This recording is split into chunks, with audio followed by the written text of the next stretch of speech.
Welcome to our explainer. Today, we're diving into something that affects literally millions of people.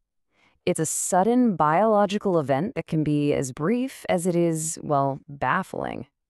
We're talking about syncope. You probably know it by its more common name, fainting. We've all seen it in movies, right? And a surprising number of us have actually experienced it. But what is really going on when that happens? I want you to imagine this for a second. You're standing up, maybe you're giving a big presentation, or maybe you're just waiting in a long line at the grocery store. All of a sudden, this strange warmth starts to creep up your neck and spread through your whole body. The edges of your vision, they start to go dark, closing in on you like a tunnel. And the sounds around you, they get muffled and distant, like you're hearing everything from underwater. Your legs feel like noodles, like they just can't hold you up for one more second. There's this brief, dizzying moment of pure confusion, this feeling that you are absolutely not in control, and then nothing. Everything goes black. The lights just go out. That sudden, jarring disconnect from the world is, let's be honest, a terrifying experience. But understanding it is the absolute first step toward managing it. And before we go any further, we want to give a huge special thank you to the London Heartbeats Z Academy in the UK for their incredible educational support. They help make this explainer possible. If you're looking to really deepen your knowledge, you have got to check out their catalog of over 150 popular courses. Do yourself a favor and subscribe on Facebook, Instagram, and YouTube for all their regular updates. You don't want to miss what they're doing. And hey, if you're really serious, a higher-level YouTube membership gets you early access to videos and even personal guidance sessions. It's a fantastic resource. So what in the world is syncope? Well, the official definition is a temporary loss of consciousness because of reduced blood flow to the brain. But I want you to think of it less like a glitch in the system and more like your body's built-in emergency shutdown protocol. Yeah, it's a protective reflex, and it has one job: to get you horizontal and fast. The second you're lying down, gravity can immediately help restore that critical blood flow to your brain. It's your body's own way of hitting a hard reset. So to really see how this plays out, let's meet Anna. She's a 20-year-old student, and she's standing in front of her entire class giving a final presentation. This thing is worth a massive chunk of her grade, so, the pressure is on. As she's talking, she starts to feel that classic warmth, that lightheadedness. Her heart is just pounding. And the next thing she knows, she's on the floor, looking up at the ceiling lights with her professor and all her classmates staring down at her.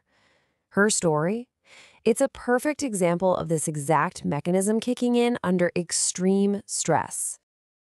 All right, let's test our understanding right away. What is the main reason a person loses consciousness during one of these episodes? Is it A, a sudden drop in blood sugar, B, not enough blood getting to the brain, C, an electrical heart issue, or D, an allergic reaction? Well, the brain is an energy hog. It demands about 20% of your body's oxygen.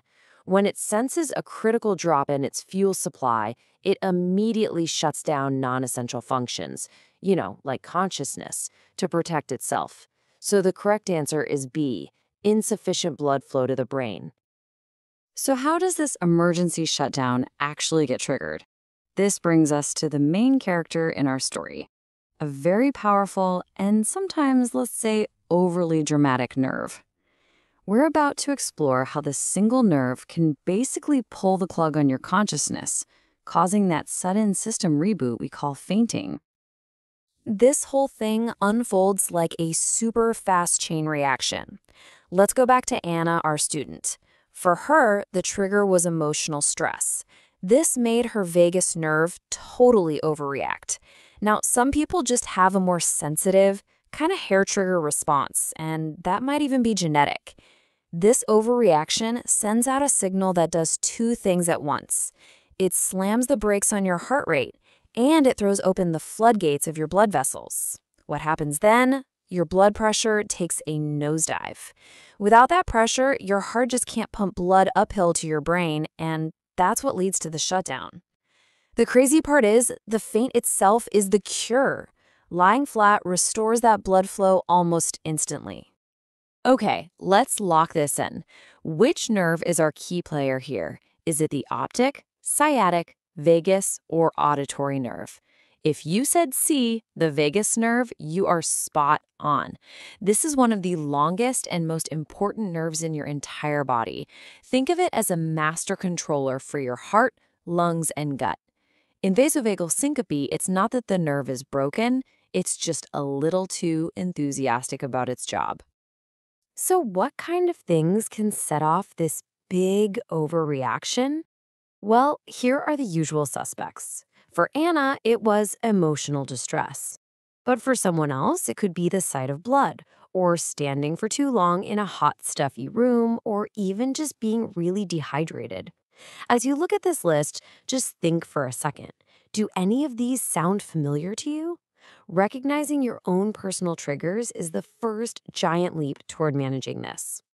Now, here's a quick question for you.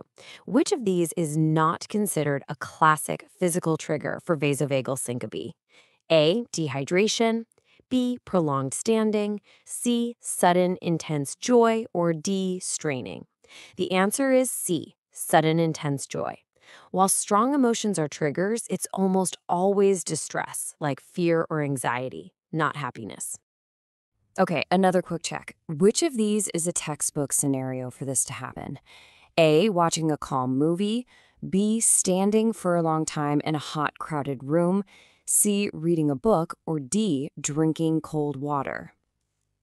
The big one here is B, and here's why. When you stand for a long time, gravity makes blood pool in your legs. Add in some heat, which makes your blood vessels dilate, and that pooling gets even worse. This combo creates the perfect storm where it's much, much harder for your heart to get blood back up to your brain, basically setting the stage for the vagus nerve to hit the big red panic button. So, you've had an episode. What happens next? This is where we shift gears into the investigation phase. Because even though vasovagal syncope is super common and often not dangerous, it is absolutely critical that you get it checked out by a doctor. Think of it like they need to read your body's error logs to make 100% sure it isn't a sign of something more serious. Let's just bust a huge myth right now. A lot of people hear the word fainting and their mind immediately jumps to a scary heart problem. And look, while that can be a cause, the most common culprit by far is this much less sinister vasovagal response. And the other big thing is, this is not just some random event you have to live in fear of. It can be understood, and even more importantly, it can be managed. This is a really important one. True or false? If you faint one time, you should see a doctor.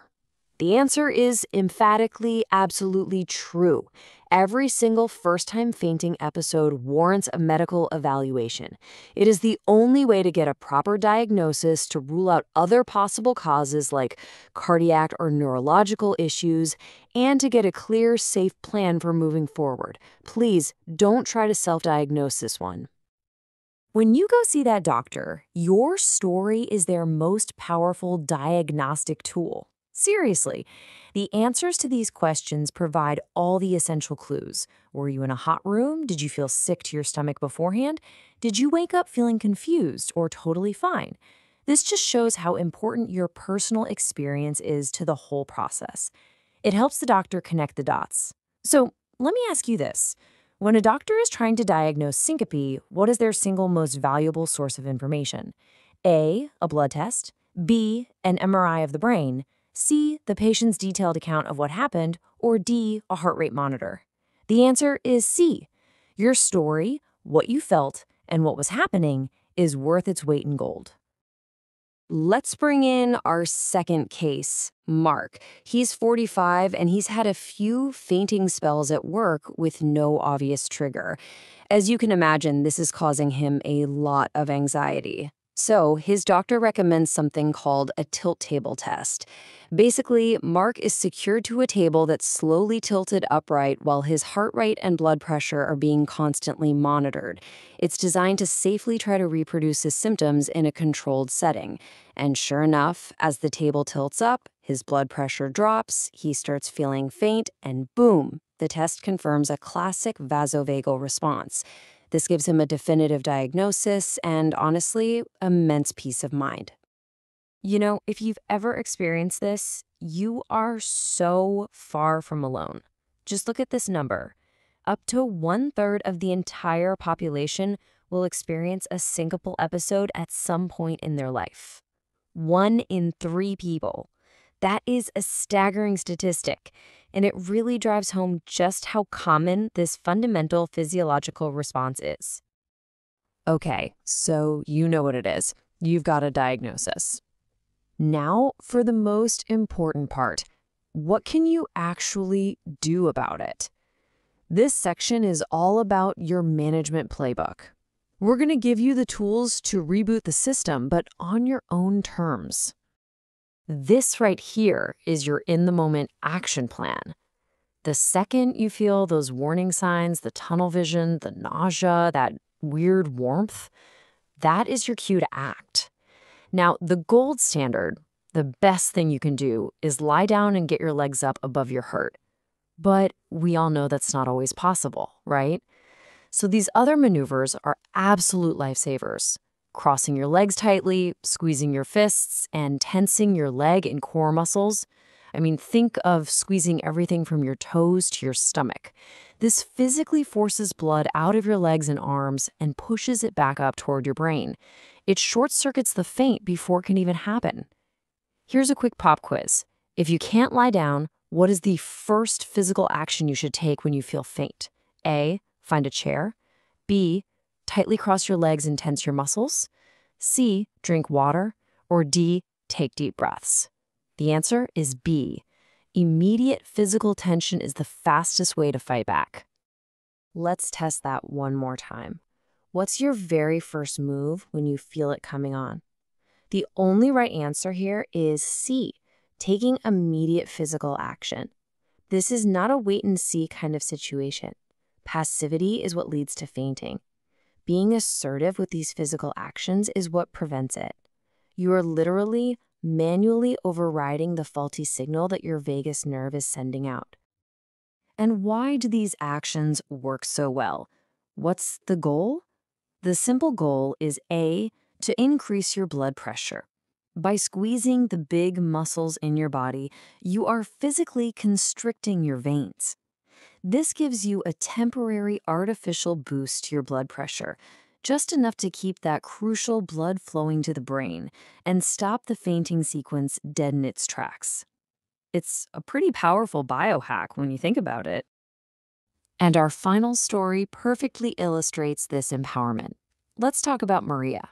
She's a nurse and she knows she's prone to this. In the middle of a long, dehydrating 12-hour shift, she starts to feel those familiar warning signs creep in.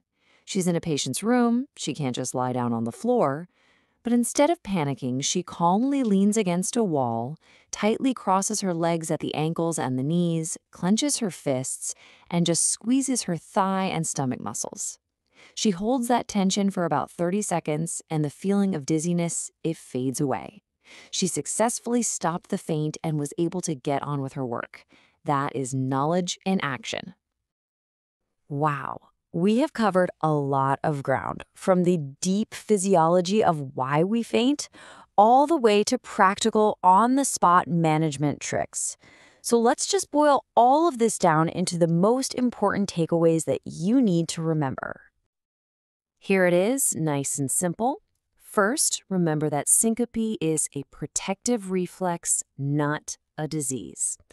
The keys to managing it are knowing your personal triggers, practicing those counter maneuvers so they become second nature, and always getting checked out by a doctor after a first episode. At the end of the day, understanding what is happening inside your own body is the most powerful tool you have. It completely shifts the dynamic from fear of the unknown to the power of self-management.